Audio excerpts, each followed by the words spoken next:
And just as last week, we're back at Stoneleigh for the last show of the series, and somewhere around here are Richard and Penn, and God only knows what they're going to be up to. I think it's gorgeous. I really do. I think it's really pretty. No, you're wrong. It's not. It's the prettiest thing. It's got that lovely swoop on the cockpit there. It may have a lovely swoop on the cockpit, mate, but it hasn't got a V8 in it. Yeah, that's the only problem with it for you, It you may tart. well- It's got Penn. What? Here. Oh, good lord. Time to go hill climbing with Nicola Hill. Right, okay. Go on. Nicola Hill went to a hill climbing school. Got away with that then. I think we did. It is all right though. I like it. After making their kits, Mille people want to get into motorsport, and hill climbing is a brilliant place to start. Today I've come to Gurston Down for one of their school days. First off is a driver's briefing where we're shown the correct clothing for racing, before being talked through the course. Round the long curve where you'll still be gaining speed into carousel.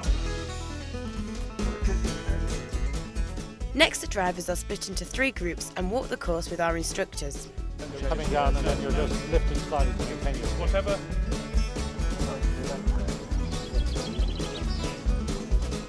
Finally, we get our first runs, encouraged to start slowly and concentrate on line before getting quicker.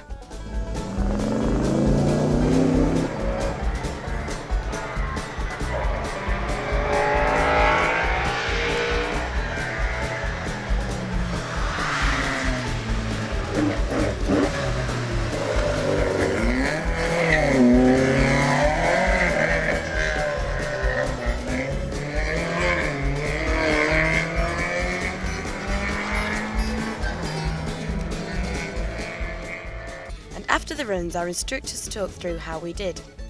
On your first run, I marked down as excellent, and I reckon you've done it before. You haven't done it before? No. Well, that's exceptional then. Your first run was exceptional. But I think we got a bit carried away at the second run, didn't we? Big time, yeah. I mean, I didn't think you were coming through K1, through Carousel 1, but you did, beautifully, beautifully.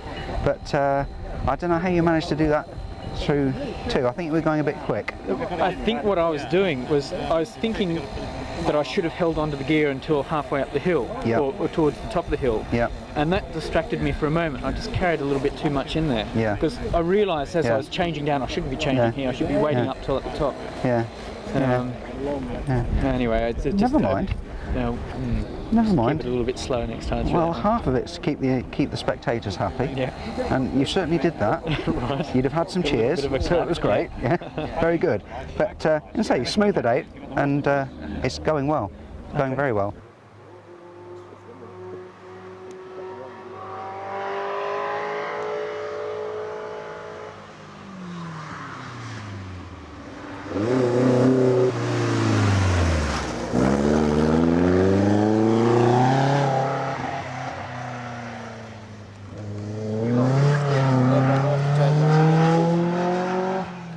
Similar to the comments I've had to most people. Right. You were very wide, or not very wide, you were a bit wide going into carousel. Right. That's the first element of carousel. Yeah. Right. What, You're a bit wide, you're not close enough to that cone. Yes, but you were much better on the second run. Yeah, I thought the was. Yeah, the first run you were wide going in there. Right. But the second run I've got down much better, and you were much smoother as well. And you were smoother because you got in tighter. Right. And so the tighter you get to second, that's fine. That all right? That's fine. Yeah. Okay. Yeah. That's ideal. Okay. Yeah, if the box will take it, do it. The trouble is that when you come out of carousel, the back tends to step out for me. Yeah. But I don't know whether that's just That's quite normal. Is that normal? That's quite normal. It's okay to do that, is it? Yeah. Or shouldn't it step out? Yeah, that's half the fun of it. Well, that's what I think. Get the back end to step out. Yes. Thank you very much. Right. Excellent. Cheers.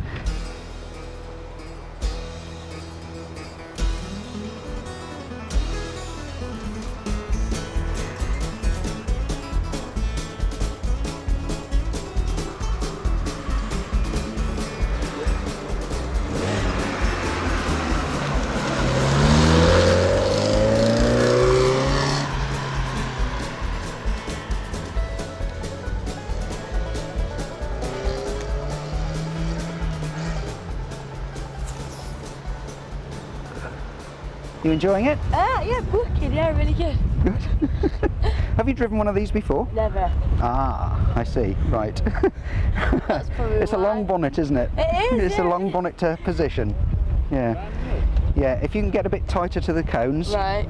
Is that where I'm going wrong? Going a bit wide? You're a bit wide, yeah. You're driving in the middle of the road instead of straightening out the corners. Straighten the corners out and it'll go a lot smoother and a lot faster. Okay. But don't worry about the speed, just enjoy it. Okay. All right. Brilliant, thanks. Right.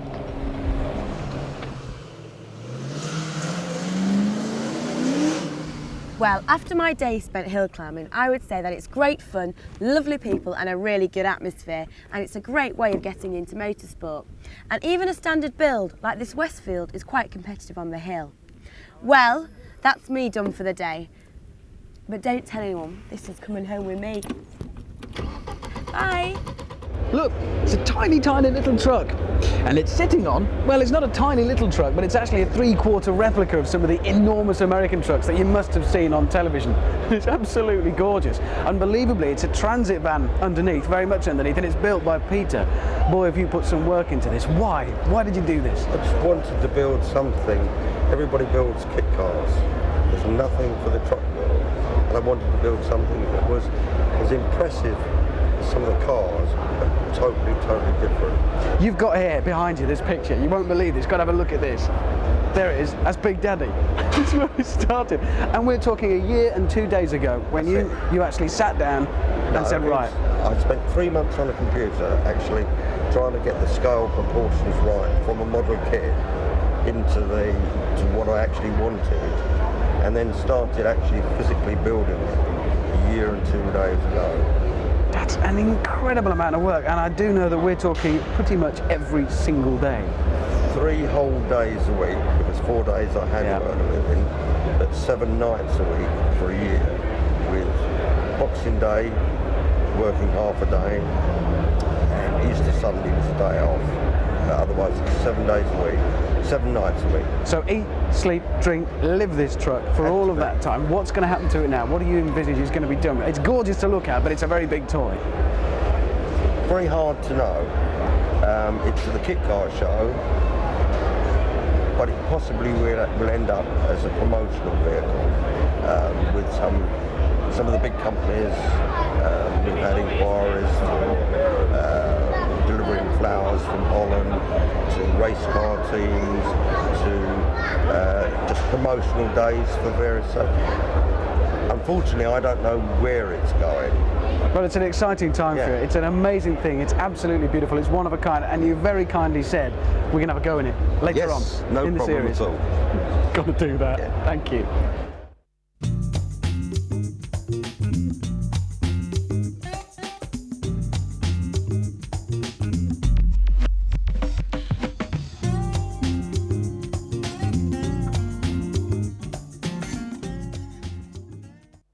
Austin Healey replicas have never really taken off, not in the same way that Cobras have done. Cathy went down to Pilgrim to have a look at this particular one. The Austin Healey 3000 was a brutish machine with an awesome reputation, powered by a straight-six engine which owed more to a truck than a car design for its inspiration. It made a legend of the big Healey. But this ain't no Healey, oh no, this is the Haldane. Originally produced up in Scotland, the Haldane has a reputation for quality.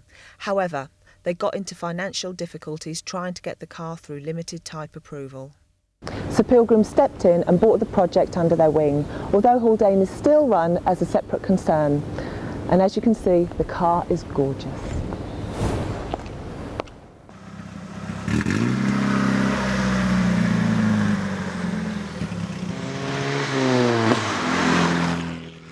If you're expecting a brute of a drive, you're in for a surprise. This car's based on Ford running gear, just like your family saloon, but better looking.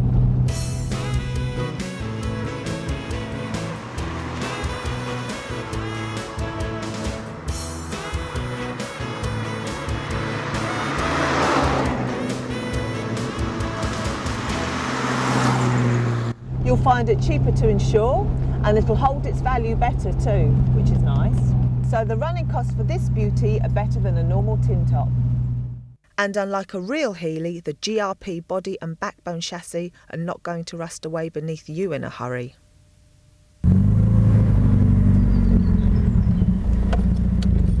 You could use this car to drive to work in every day. The interior is a lot more luxurious than your neighbour's car. So what will you be driving to work tomorrow? I rest my case.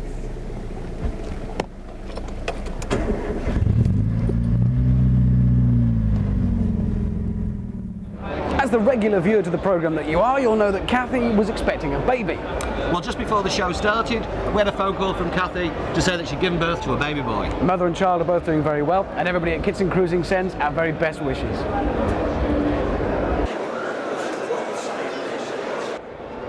This very, very pretty little roadster is a development by YKC of the already attractive Romero. It's aptly named the Mille Miglia, and it evokes memories of pre-war racing, and it is very, very pretty. It's from the pen of Richard Ashby, a familiar name, of course, of the programme, because we followed his Quantum Extreme right through from initial concept to production. And you can see our full test of this car on the programme in September.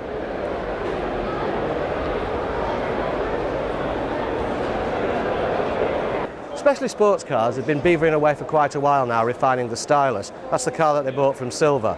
Our cameras went down to Surrey to take a look.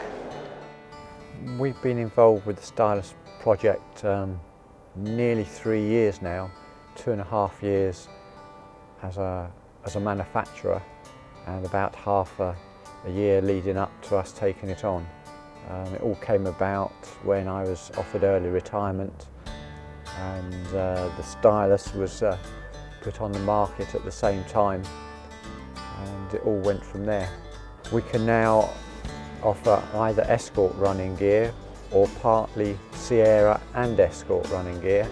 The basic body chassis kit is £3,000 plus VAT, and that gives you virtually everything to give you your rolling chassis, excluding your donor car parts, and then you could build a cheap car from as little as 5,000, but a nice car for about 8. Engine options vary from the old Ford 4-cylinder Kent engine, the crossflow engine as it was called, up to Rover V8 and everything in between, from Vauxhall twin cams as in the blue car here, to Ford Z-Tex, Ford CVH, Toyota twin cams, Fiat twin cams, you name it, we put them all in there. This car was built by Andy Bailey. Andy's put in it a Vauxhall twin cam, the 16-valve engine with approximately 225 brake horse in it. Extremely fast, I would think 60 in 4.5, 4.75 seconds, something like that. We're also agents for the Jester, which is based around Mark I Fiesta components. Build costs for the Jester are from as little as 2,500 upwards. A nice one, such as our demo car, about £4,000, but say a cheap one from 2.5. It's a nice first budget build car. There's even more from Stoneleigh in part 2, so we'll see you later.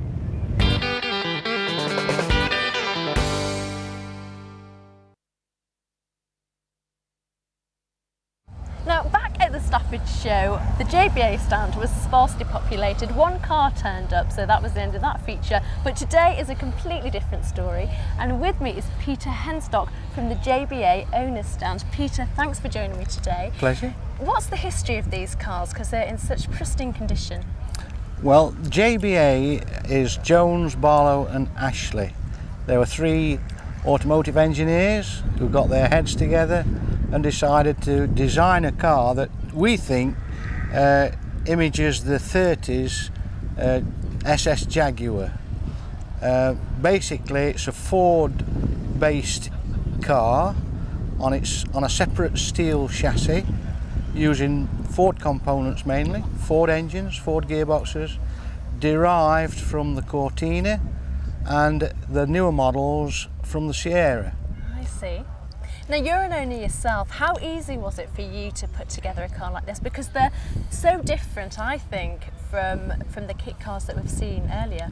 Yes, basically they're a jigsaw puzzle for anyone who has got an engineering background. It's quite easy to put together, but there is a comprehensive build manual that comes with each kit. Right. and our network of owners will help and assist anyone who purchases a kit. Talking of the owners, what are they like? Who are the people who would join your club? A very broad... Are they poncy? Because these are quite oh, poncy cars, aren't they? No, they're not. No, they're not. We have everyone from engineers, ex-miners, doctors, solicitors. So a whole variety of people. Do you need a lot of money to put a car like this together? Is it expensive? No, it can work out very cheap because you can actually buy the kit in stages, and the amount of money that you spend on it is dependent on how much work you're prepared to do yourself. Right. Because there are specialist trim firms, specialist paint firms.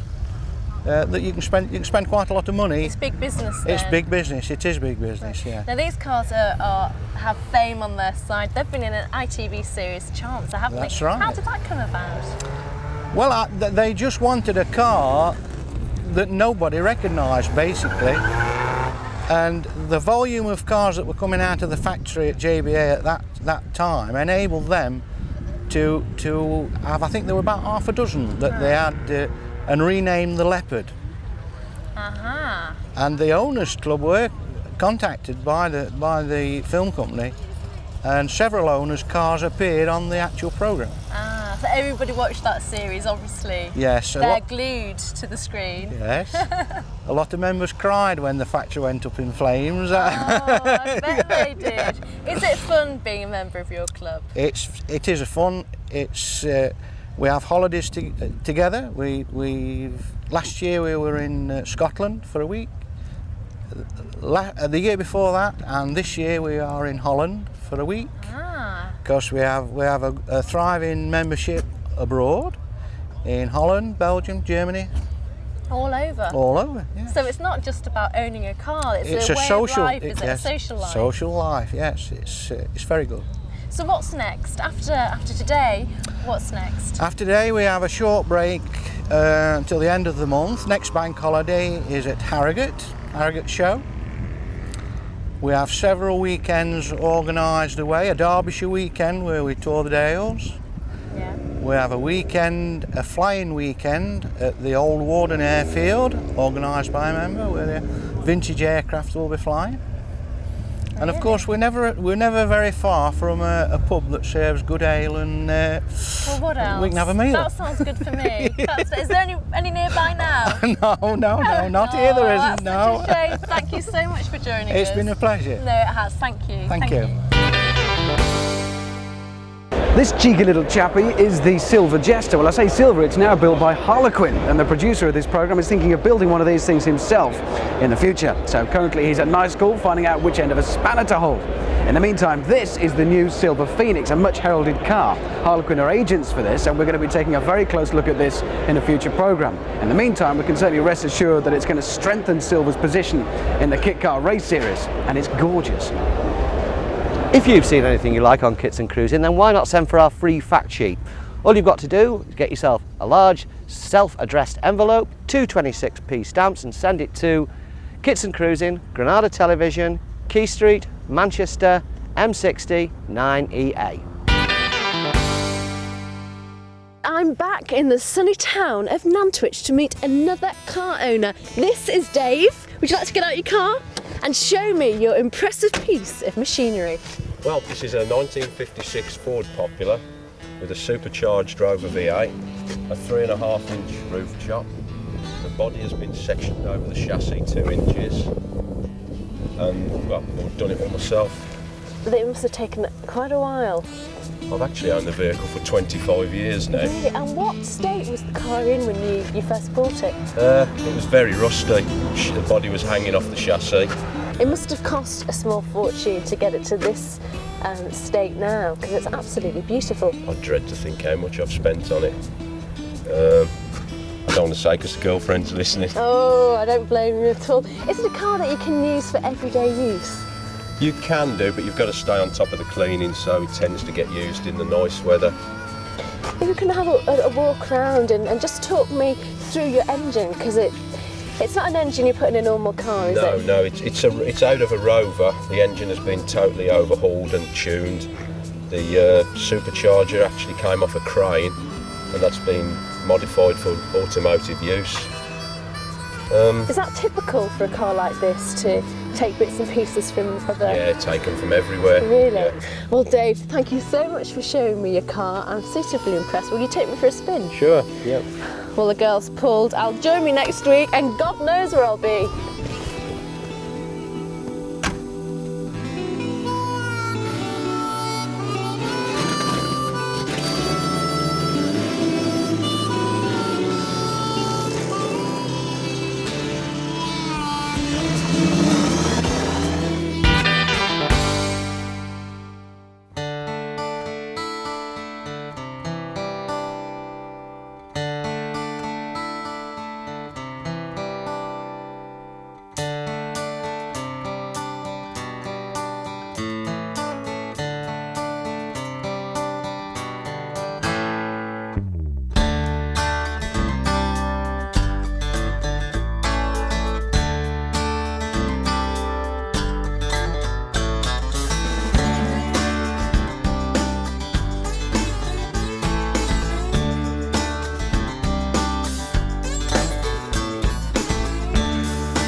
Well, that's it for this season's Kits and Cruising. Don't forget to send for our fact sheet and to visit the shows this summer. We'll be back in September with more great cars, more shows, and our first kit build.